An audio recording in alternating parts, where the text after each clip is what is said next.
Hey, I'm Sam Ivey with Collegiate Ministries, and you're listening to a Mississippi Baptist Convention Board production.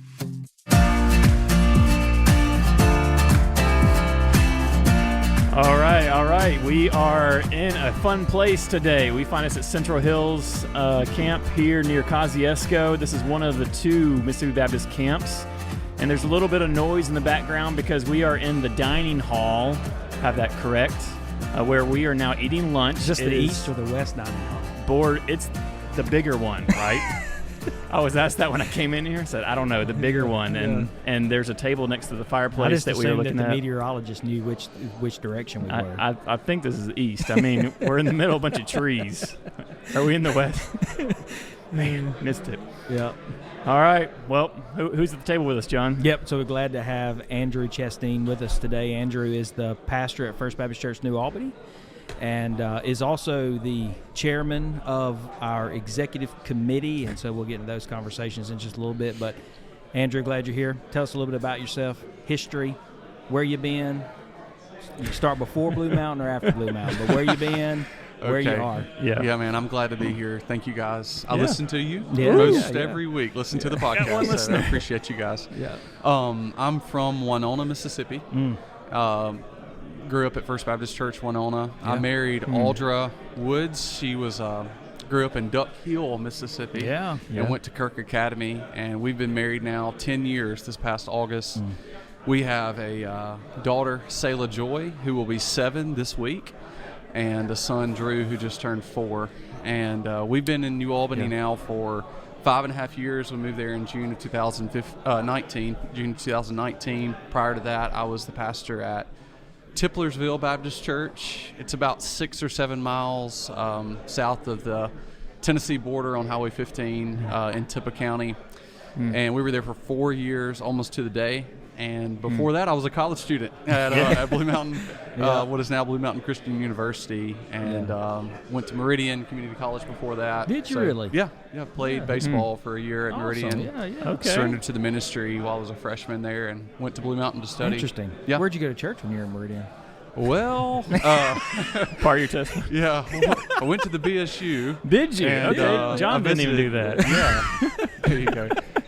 Justin Busby was the BSU director, and he spoke powerfully into my life during those days. I did visit several churches in Meridian, but I was at Highland Baptist in Meridian during that time. Okay.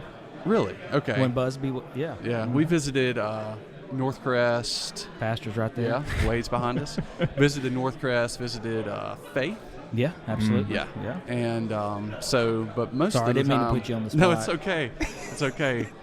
But anyway, interesting time in life. Yeah, for that's sure. good. That's well, fun and you stuff. also have a new title in academic life. You are Dr. Andrew Chesteen, right? Was that this past summer or this past last December? So a year ago. Oh, it was a year ago. A year now. ago. Graduated a year ago. Time flies. Thankful to have that behind me. Yeah, that's good.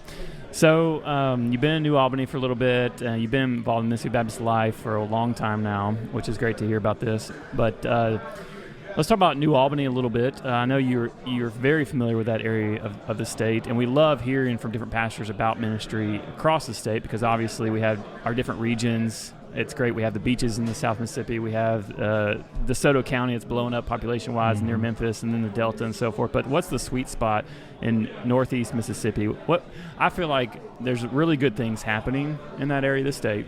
What are some things happening in New Albany in your church that maybe could encourage the Mississippi Baptists as they hear what's going on? I know you're nearby to Blue Mountain, and you have a good family there at New Albany. Yeah, man. New Albany is just a phenomenal American small town, Mississippi small town. It's just a great community, great school system.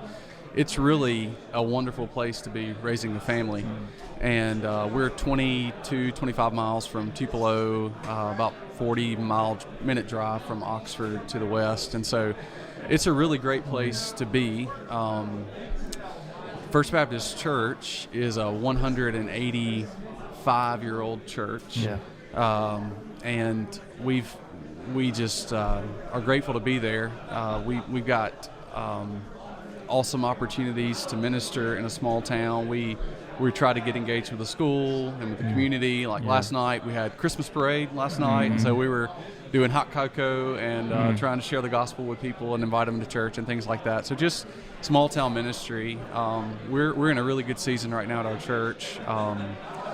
Just hired a new worship pastor. His name's Aaron Lyons. We're really proud to have him. He's doing really well and doing some exciting things at the church. Got a great staff. Church, man, I was just sharing with our deacon leadership a few weeks ago. The Apostle Paul said that he talked about be eager to maintain the unity of the Spirit and the bond of peace in Ephesians chapter 4. And I was telling those guys, we're in a season right now where we sense the unity of the Spirit and the bond of peace. And so it's a sweet season to be at First Baptist Church, and I'm thankful to be there. That's great. That's great to hear. And so I don't know how to transition into this. There's noise behind us now. So the dining room is filling up, and what's great is that, Andrew, your back's to the room right now, so I'm sorry you can't see this, but it's pretty loud in here. But you've been a part of this church for 5 years or so, and now you're the chair of the executive committee. So can you talk about, today's a good day reminder for us as Mississippi Baptist Life to remind us of just how it works, how convention life works.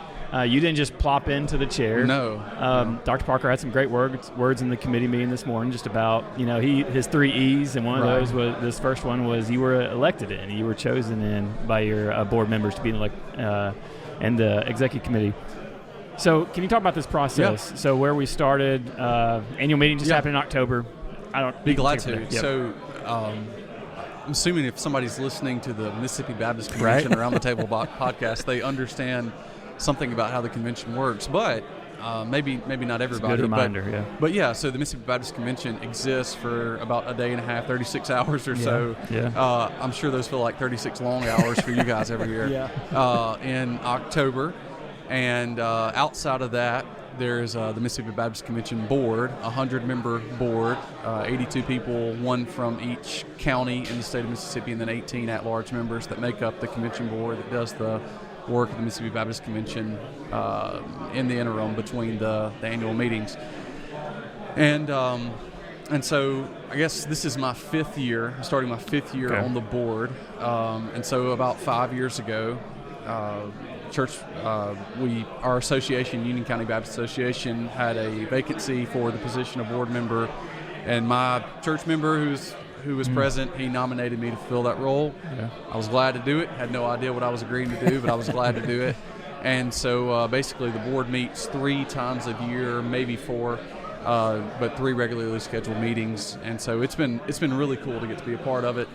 To come to the meetings, to hear about the work of the convention, to get to take part in the leadership of the convention, and then serve on committees. So, I've served on the evangelism committee with Don Lum, the missions committee twice with Mike Gray, and then I'm back on this time with Chad McCord, and really excited about that, the things that they're doing to connect gospel mission relationships between churches in Mississippi and around the world.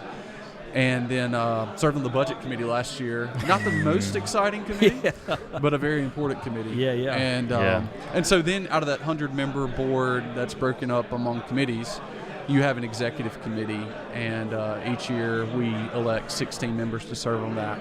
I was elected to serve on that. This is my 3rd time, and asked to be the chair. Glad to do it. And we'll see how that goes. We'll see how that goes. kind of a big year. So big year. Every year is a big year. You don't know. And I really appreciate how Dr. Parker frames the group this morning, just that God has set this up.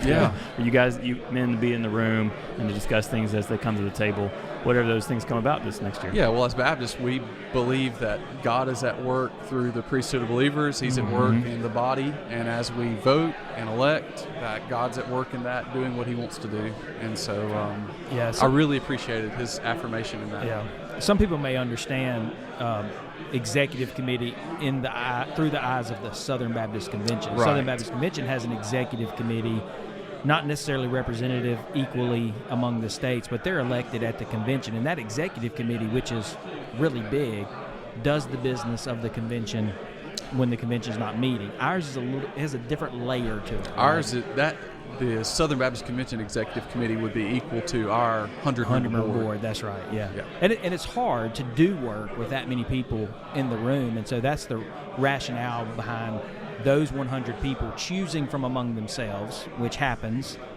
the hour after the convention ends. Yeah, 11:45 on Wednesday. Yeah, that's right. Choosing from among themselves to, you know, the 16 people, as you said, to do the business between. So you mentioned the 100-member board will meet 3 or 4 times a year. You guys will meet more than that.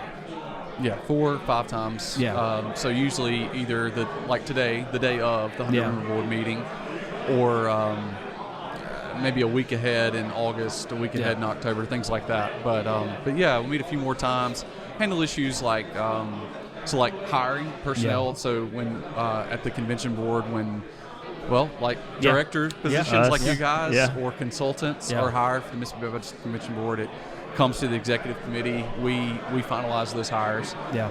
And policy changes, things like that. And even a referred motion this year from the convention floor that you guys will deal with. Yeah, this year we're dealing with something unique. We've got a motion referred from the floor of the convention. I had never seen that take place, but it did this time. And I'm thankful for the opportunity to work on this motion that relates directly to the cooperative program. And the motion is to create a new method of giving through the cooperative program, and we're getting to evaluate that motion and see how we can best serve Mississippi Baptist related to that. Yeah. And that's a good example of how we can operate together as a convention. There was a messenger that came to a microphone on the floor. You can't just be a messenger. There's have to be a cooperating church. Have to be a cooperating church to be a messenger. And so messenger came to the microphone, mentioned an order of business, and then just through discussion, it was referred to the executive committee, and y'all are prayerfully approaching that, and you'll be looking at that here in this next year. But people wonder how they can get involved, and that's where it starts, being a messenger at the convention in October at the annual meeting, right? Right. It's involvement in the Mississippi Baptist Convention really starts with active involvement in your church, and then the association, your county association, or multiple county association, your local association, and then showing up at the annual meeting. And then really after that, the best way to be involved is to if you're able to be involved in the 100-member board, or showing up to events and getting connected with pastors. And just 5 or 6 years ago, as a pastor, I didn't feel the most connected in Mississippi Baptist life. I was just pastoring what I'm supposed to be doing, right? Shepherding the flock of God that is among us. But just through meeting people and showing up. Somebody asked me to serve in this area, and then somebody asked me to serve in the next area, and the next area, and so on and so on. And God's really given me some opportunities to serve in Mississippi Baptist life. And what I found, the closer I've gotten to what the convention is doing, I have a greater and greater appreciation for the work of the Mississippi Baptist Convention Board, assisting churches like mine. And making disciples. I don't want to hold you too much longer to lunch, because I am holding you from lunch right now, but I do want to hear people kind of along those same lines of what you just said. I want people to hear you talk about just the relationship that you build with these other leaders in the room. I'm looking around the board meeting this morning. There's so many great individuals in the seats. Without being the board, you wouldn't have these relationships. So what does that mean to you to build these relationships, even in the exec committee? It's a lot of great folks in that room. We are blessed to have these folks there. Mississippi, I don't know if it's unique, because I've only ever been in Mississippi. But unique. But Mississippi Baptist is it's a large family. There's a great spirit.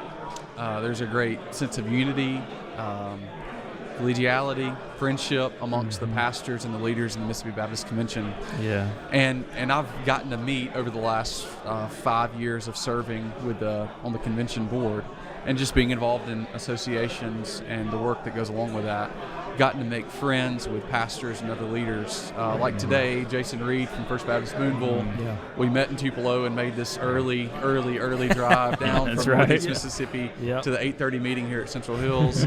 And man, Sunday morning I get texts from guys like Donnie Stewart and Bill Hurt that I wouldn't know if I wasn't a part of this, that just say, hey, Andrew, I'm praying for you today.